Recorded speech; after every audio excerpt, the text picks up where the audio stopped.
The NDP spent the day on offense, wading into ridings they hope to pick up. Here in Sault Ste. Marie, the PCs won this riding in a by-election last year, but it is traditionally a safe Liberal seat. Now, earlier in the day, the NDP were in Thunder Bay. Two ridings up for grabs there. Heading into this campaign, both represented by Liberal cabinet ministers.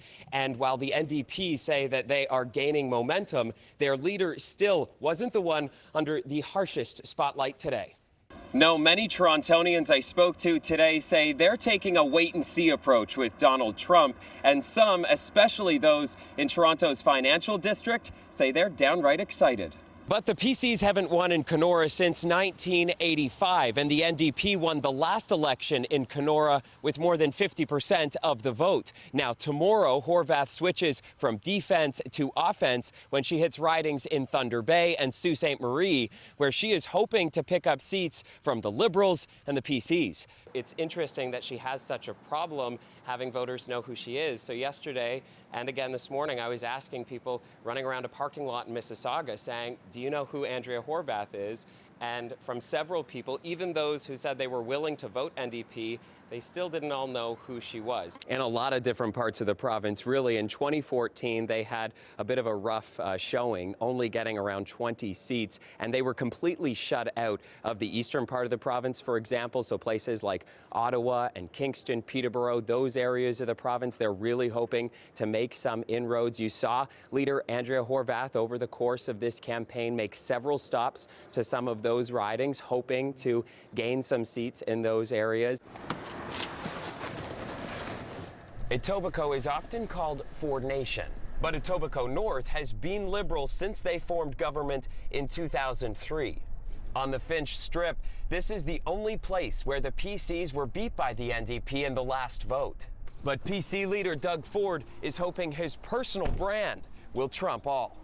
Well, Catherine, what Andrea Horwath said was almost as important as where she said it. She went right into Kathleen Wynne's Toronto riding to ask Liberal voters to vote for her instead, to vote strategically, and she said that was the only way that they could stop Doug Ford. Here's a little bit more from Andrea Horwath.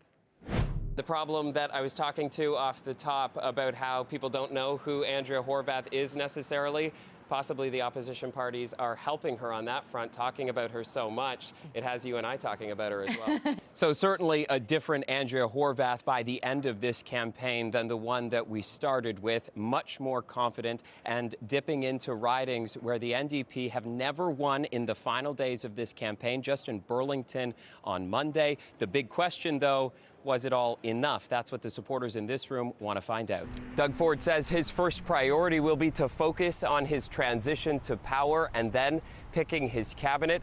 And he says only after that will he release timelines as to when he will put his plan into action.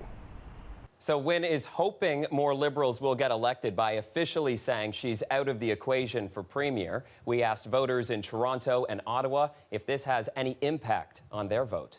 This was her busiest day on the campaign trail. They had 12 stops today. 8 of them were with the media, and it's important to talk about where she was as well. These are ridings where the NDP have not won in a couple decades. And for example, her event tonight is in Burlington, just west of the city of Toronto, and that's a riding that has never gone NDP, but she today was campaigning as if anything was possible.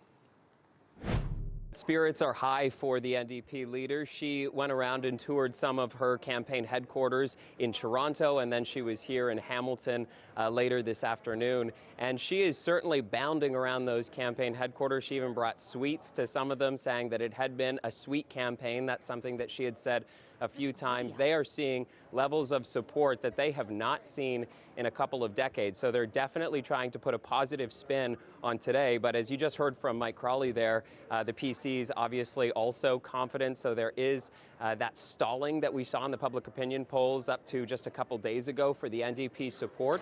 So definitely, as I've been working the room, talking to some of the NDP supporters, volunteers, and staffers tonight, there's a little bit of nervousness that you can imagine comes with most elections, but they are all eager to see what happens in this historic vote tonight, Vashi.